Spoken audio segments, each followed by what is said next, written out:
All right, for this week's question of the week, I keep getting forwarded this article from BJJ Eastern Europe where they cite Keenan Cornelius, and he says Helio Gracie and Rickson Gracie's jiu-jitsu was probably tough purple belt, modern day level.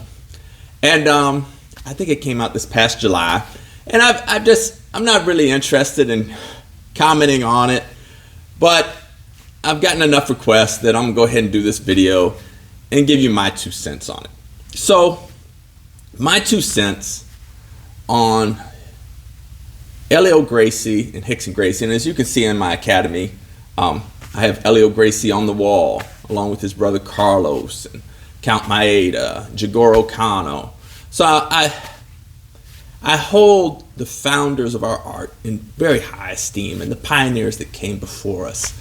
And just for transparency, my instructor, Luis Pajares, received his black belt in a joint ceremony in 1984 from Rickson Gracie and his father, Helio Gracie. So I hold them in very high esteem. You know, they are a significant part of my lineage, and I wouldn't be doing Brazilian Jiu-Jitsu if it wasn't for their incredible contributions to the art. So how do they compare, and that's what I'll tailor our conversation, how do they compare to modern day jiu-jitsu practitioners? How do those practitioners of the past, namely Helio Gracie and Rickson Gracie, how do they compare to the modern day practitioners?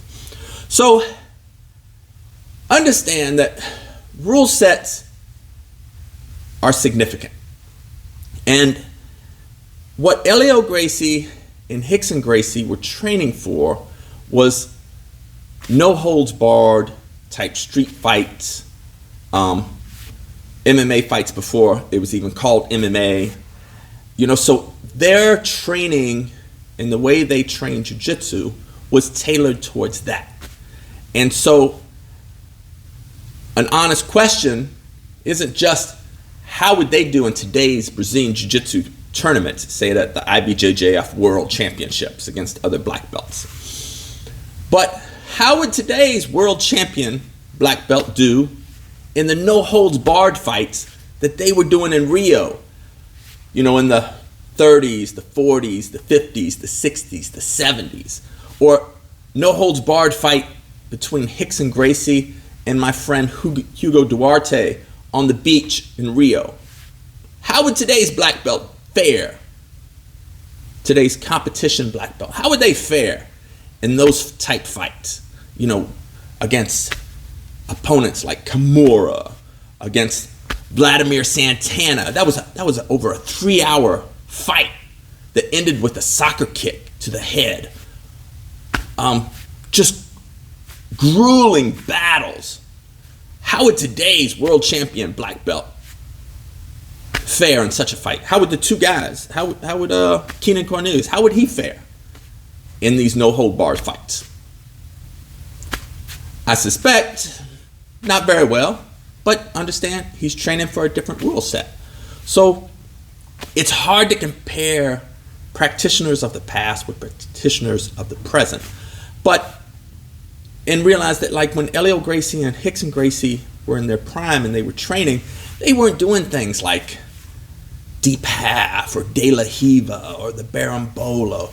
They definitely weren't butt scooting because they knew how to do takedowns. They were still heavily judo involved with a heavy wrestling influence. So, you know, they definitely weren't doing donkey guards. So these things would all surprise them, be like, what are you doing? You know, because they have little to no self-defense application. But would they be able to figure it out? I think they would, because they were incredible innovators of the art, which is why we still talk about Helio Gracie and Rickson Gracie and still revere them because of their innovations, because of the way they trained and practiced the art and the fights that they took, because they didn't just sit in a corner somewhere and talk a good talk. Like, they went out and took the fights, and amazing fights against very difficult people and against, you know, really great champions of numerous other arts. And those were fights that are legendary And I don't think any of today's modern world champion competition black belts would fare well in that.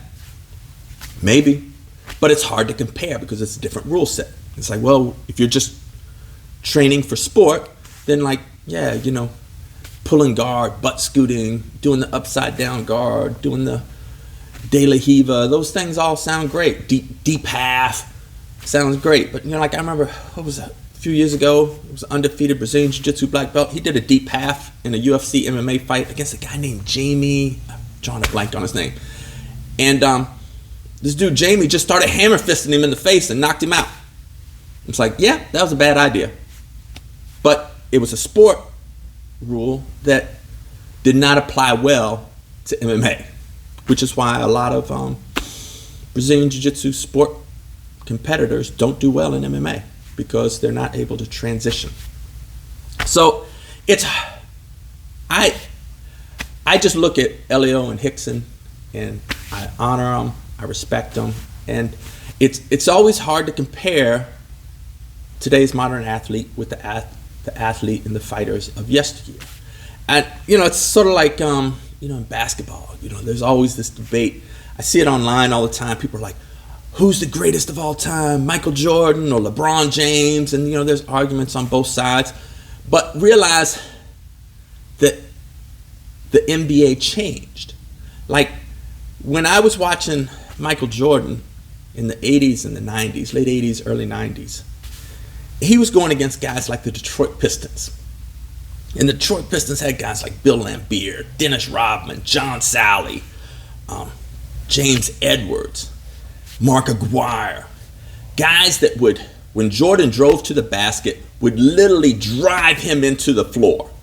Like, if Jordan was on a fast break and the only guy back there was Bill Laimbeer, Laimbeer would come running at Jordan, knowing Jordan knew, Laimbeer was not going to try to block his shot. He was going to tackle him and drive him into the floor. Today's NBA player doesn't deal with that. You know, like those things, I don't think the Detroit Pistons of yesterday would be able to make it through a game with enough players, because they would all get, what do they call it, level 2 technical fouls, you know, intentional fouls, and get thrown out of the game, get suspended. You know, like, but when Jordan was in his prime, that's the way basketball was played.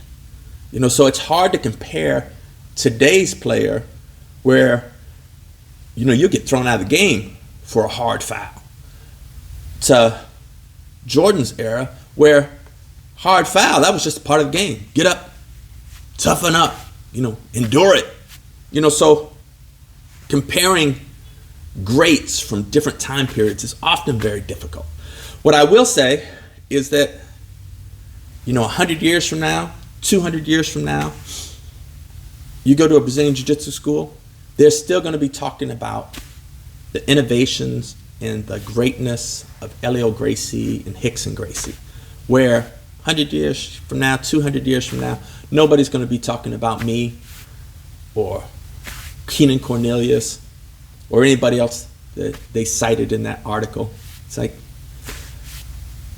respect the pioneers that came before you. And so that's the answer to this week's question of the week. I appreciate y'all's watching.